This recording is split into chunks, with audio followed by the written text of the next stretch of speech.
সবাই কেমন আছো? খুব ভালো আছো? মা কালীর দয়ায় আমি খুব ভালো আছি। আজকে সেই মা কালীরই পুজো।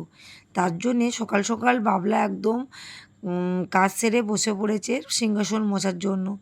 আর এই দেখো ঠাকুর নামিয়ে একদম মোছামুছি চলছে। আর আমিও চলে গেলাম চটজলদি বাজার করতে, যেহেতু আজকে দোকানপাটে কমই যাব।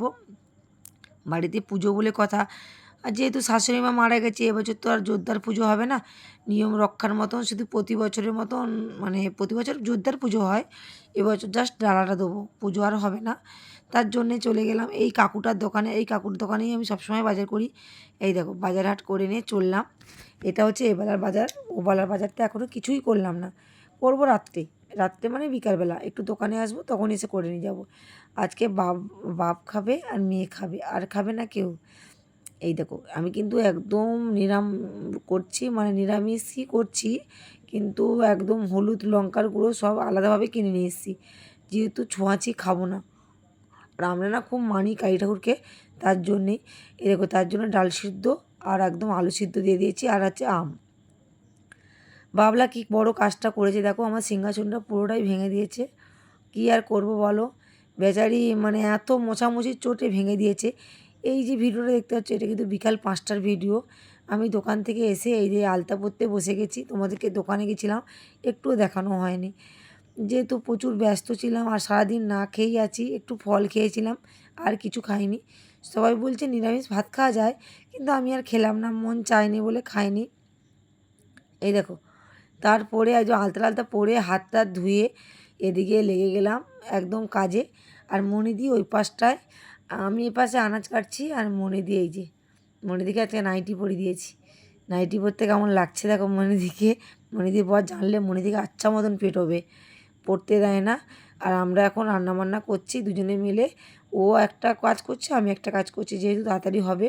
আর যেহেতু বাবলা পুজো করবে, ব্রাহ্মণ আসবে না, নাহলে আমাদের আজকের দিনে ব্রাহ্মণই পুজো করে। বিশাল বড় অনুষ্ঠান হয় জানো। অনুষ্ঠান মানে রাস্তা দিয়ে ঠাকুর আসে বাজি ফাটিয়ে, মানে মজাটাই আলাদা।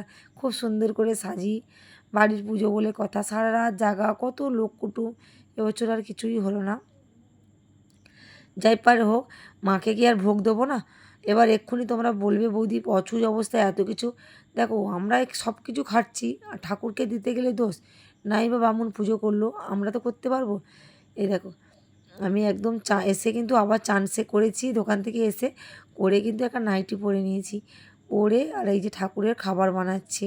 দেখো ভক্তি করলে, মাকে মনে মনে ভক্তি করলে সব কিছু করা যায়। আমরা সব কিছু করছি, আর ঠাকুরকে খেতে দিতে আর সময় তখন অচুজ। নাই বা পুজো হলো, নাই বা ব্রাহ্মণ এলো। আমার ছেলে হচ্ছে ব্রাহ্মণ, ও কী করে যে ঠাকুর ঘরটা মুছে, এই যে বাবলা চলে গেল ও দাদু আর ঠাকুমাকে মালা পরাতে। দেখেছো ছেলেটা কিন্তু দাদু ঠাকুমাকে খুব ভালোবাসতো। আর কি করবে বলো, আমাদের বাবলা কিন্তু আগাগোড়াই, মানে দাদু ঠাকুমাকে অনেকেই দেখে না, কি মানে ভালোবাসে না। ও কিন্তু সব কিছুই করতো, দাদুকেও দেখেছে ঠাকুমাকেও দেখেছে। এই ঠাকুমা তো কিছুদিন আগেই মারা গেল, আর দাদু মরলো আজ 5 বছর হয়ে গেল। তারপরে দেখো ঠাকুরের ও দাদু ঠাকুমাকে মালা পরিয়ে এসে কালী ঠাকুরকে এই যে পাটাশি পরাচ্ছে, কি সুন্দর করে পাটাশিটা অর্ডার দিয়ে এসে, কখন যে এসব করে আমি কিছুই জানি না। যখনই পুজো টুজো হয়ে যায় ওর কি হয় আমি জানি না, মনে হয় ভর টর হয় না কি জানি না, মানে ও 2 গাঁট করে বেড়ে যায়, 1 গাঁট থাকে না, 2 গাঁট বেড়ে যায়। ওকে কিছু বলা যায় না, আমিও না খেয়ে আছি, ও না খেয়ে আছে, মানে শুধু জলই খাচ্ছে আর ফল খেয়েছে হয়তো, আর কিছুই খায়নি। তা হয়তো মানে আমাদের অচুজ বলে হয়তো ফল খেয়েছে, নাহলে তাও খেত না। মানে ও এতটাই ঠাকুর ভক্ত বলার মতো না। আর আমাদের ঠাকুরটাকে কীরকম সাজিয়েছে অবশ্যই কমেন্ট করো, খুব সুন্দর করে সাজায়নি? আমি তো মন ভরে দেখছি মাকে, মাকে যত দেখছি কম দেখা হচ্ছে যেন। কথা বলো। গান করছি না, নাড়ু করছি, নাড়ু দেখা।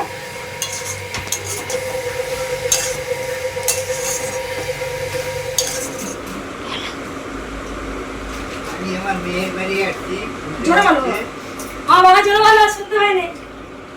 আমি আমার মেয়ের বাড়ি আসছি, পুজো হচ্ছে, পুজো টুজো দেখে হাত পেশাল খেয়ে সেটা নিয়ে চলে যাবে। এই দেখো এইদিকে দেখো জেঠু আর ভাইপো মিলে কি উৎপাত আরম্ভ করেছে, আর এদিকে আছে শিমুল। বলো না ওদেরকে নিয়ে আর পারি না। আমার বাবাকে বলতে বাবা আবার এপাশে ঘরে এলো। আমরা আমাদের মতন আছি, এরা দুজনে মারামারি করেই বেড়াচ্ছে, আর কীটা করবে। আমাদের ব্রাহ্মণকে দেখেছো, বাবলা ব্রাহ্মণ, এই যে। আর আমাদের দোয়েল বুড়ি বসে আছে, আর আমি তো ওদিকে রান্নার জোগাড় করছি, যেহেতু সবাই আসবে। ওরা দোকানে কজন আসবে, আর কেউ খাবে না, ওরা তো আমার ঘরেরই ছেলে, ওদের কথা বাদ দাও, ওরা যাই হয় তাই খায়। মানে ওদের আর স্পেশাল করে কোনো জিনিসই হয় না, আর ওদেরকে আমি খুব ভালোবাসি নিজের ছেলের মতো। এই জন্য ওদের ছেড়ে আমি কিছুই খাই না। আমি ওইসব কাজ গুছিয়ে একটু পুজোর কাছে বসছিলাম। দেখো আমাদের বাবলা খুব সুন্দর পুজো করে। জানি না আগের জন্মে হয়তো ব্রাহ্মণ ছিল বা ব্রাহ্মণের ঘরে জন্মগ্রহণ করেছিল। ও পুজো দিতে দিতে ওর কিন্তু এদিকেও মাথায় আছে ঠাকুমার ঘরে দিতে হবে। যেহেতু ঠাকুমার ঘরে চাবি লাগানো, বাইরে থেকে চাবিটা আমাদের কাছে নেই, ওর মেজো কাকির কাছে আছে, ওর মেজো কাকি ঘুরতে গেছে। তাই জন্যে দেখো ওর দরজার উপোস থেকে করেছে, নাহলে কোয়েল ছিল, কোয়েলকে ডাকলে চাবিটা পেতাম, কোয়েলও মামার বাড়ি গেছে। যাই পারে ও বাইরে থেকে দেখিয়ে চলে এসছে। ধুনোটা যখনই ধুনো দিই ও ঠাকুমার কাছে একটু ঠাকুমা দাদু ঘরে দিয়ে আসি, যেহেতু ঘরটা ফাঁকা, পুজো টুজো পড়ে না তো, ওর জন্য। আর এই দেখো বাবার কাছে একটু বসছিলাম, বাবার কাছে বসে একটু গল্প করছিলাম, মনটা একটু ভালো হয়েছিল বাবার কাছে বসতে। তারপরে দেখো খাবার বাড়তে বসে পড়েছি। সারাদিনের জার্নিংটা যেন কম হচ্ছে না, না খাওয়া দাওয়ায়। আর এই দেখো রীতিমতো সবার খাবার বাড়ছি। আমার বাবাকে কেমন বকে বকে আমি খাওয়াচ্ছি, আমার বাবা যেন না বাচ্চাদের মতন হয়ে গেছে দেখো, একদমই খেতে চায় না। আমি ওনাকে জোর করে বসাচ্ছি, কেন বাবু বসবে, জোর করে দেখো, তুমি আমার কাছে বসো, তুমি আমার কাছে বসো, আমার কাছে। বয়স হয়ে গেলে মনে হয় বাচ্চাদের মতনই হয়ে যায় বলো, সবার বাবারাই এরকম। দেখো জোর করে বসাতে দিব্যিবাবু সব কটা জিনিস খেলো। আমি বলেছি না খেলে কিন্তু বাড়ি যেতে দেবো না, সেই ভয়ে হয়তো খেতে বসে গেছে।